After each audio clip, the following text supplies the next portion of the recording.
Another thing we can learn from Jane Fonda and her failed marriages is progressive men are just as bad. So after Jane Fonda was married to the French filmmaker, who I will call Jane Fonda's husband, don't care about his name, I'm going to start doing that with all the husbands of amazing women from now on. Before I get to this guy, Jane Fonda's husband, number 2, who sucks so much. I am more mad about this guy than the other one. Before him, she was married to another insecure man who was jealous of her. What we see so often with successful women, and we've just saw it last week, right? With another insecure husband who has to bring his wife down in public to make himself feel big. All of Jane Fonda's husbands were like this. And she's a perfect example of whether you are a trophy wife to a billionaire with unresolved daddy issues. I'm gonna make another video on that, who is very controlling and a nightmare to live with. Or you're married to a progressive man, an activist who wants social justice and all that stuff, but hates women. Hates women. I'm gonna get into that in a second. And wants freedom for everybody, allegedly, except the women in his life. Or you're married to this piece of crap who literally who is basically the modern version of this is all these poly guys who claim ethical non-monogamy, polyamory. It's so liberating. For who? For who? It's almost never liberating for the women these men want to date or marry. It's literally just for them. Now, I'm not saying that it's not possible, but I am saying that most of the time, these like hippie boys with their little ponytails and they're so soft-spoken and they're in touch with their feminine side.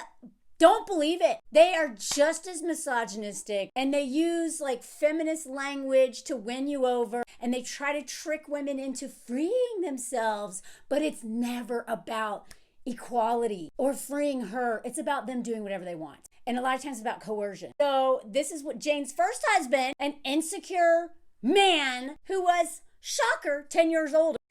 He was like, jealousy is so bourgeoisie.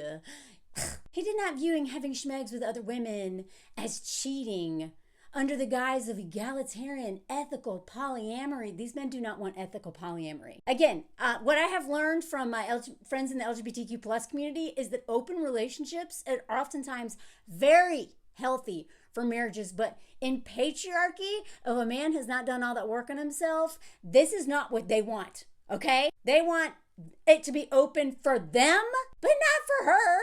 Basically, he practiced schmegsual coercion. He coerced Fonda into passive, submissive roles in the romantic relationship and pressured her to support his extramarital affairs. Even got her to pressured her into participate in threesomes, group schmegs, and her own schmegsual relationships outside of the marriage. Now, if that's what she wants, good for her.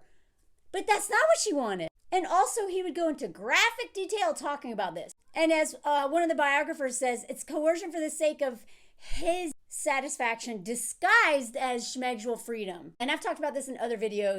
Do not buy men who are like, just free yourself. Don't you want to be free? That's not what they want for you. So she ended up leaving this mess and going for another man who would open her mind and show her a new world, and another man that she looked up to. And this is again why women dating older men a lot of times automatically puts us in a power dynamic where we look up to them and they already think that they're the boss of us. They already think they know more than us, which is why I'm not saying it never works, but it's very hard to date a man older than you who doesn't think he knows more than you, right? So then she gets involved with the progressive man, who honestly, if you ask me, is worse than Ted Turner. I'm sorry, Jane Fonda's third husband, or Jane Fonda's first husband. It is so much worse than I thought. It is so much worse than she talks about in her documentary, Jane Fonda in 5 Parts, which I highly suggest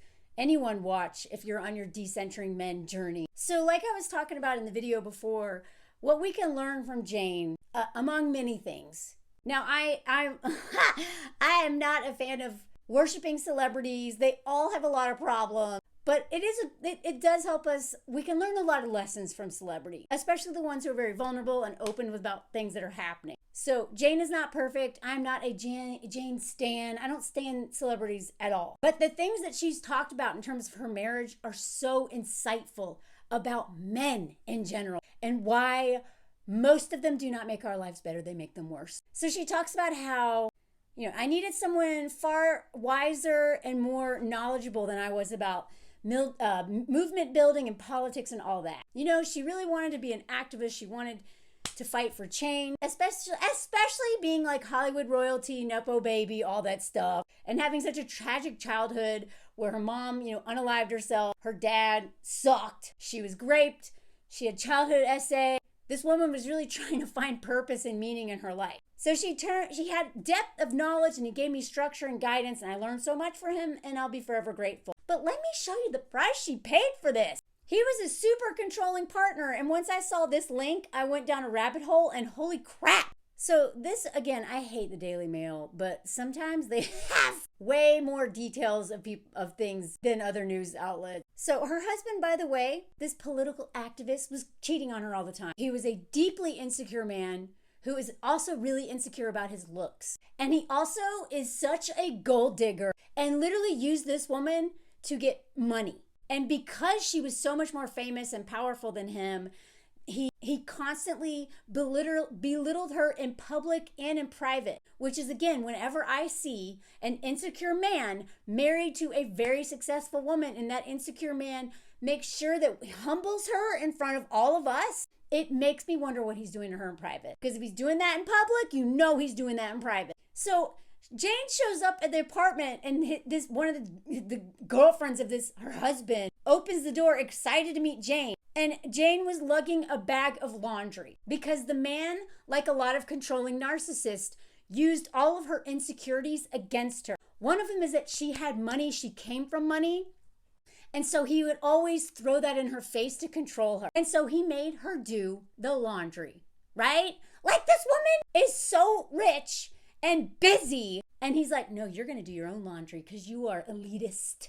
He also made her sell her Los Angeles home and live in a shabby 2-bedroom shack that smelled of mildew, where the couple shared a mattress on the floor. She couldn't wear some of the things she had before. He made her replace all kinds of things because he didn't want her to be bougie. So again, a lot of her friends were like, oh my God, she's doing it again. She's, subjugated herself to another man. So her first marriage was about, okay, you want threesomes? I'll do threesomes. That's what she did. Her second marriage to this dude, she worked to the bone to raise money for this dude's political campaign. I'm telling you, they're gold diggers. Because he wanted to be the president.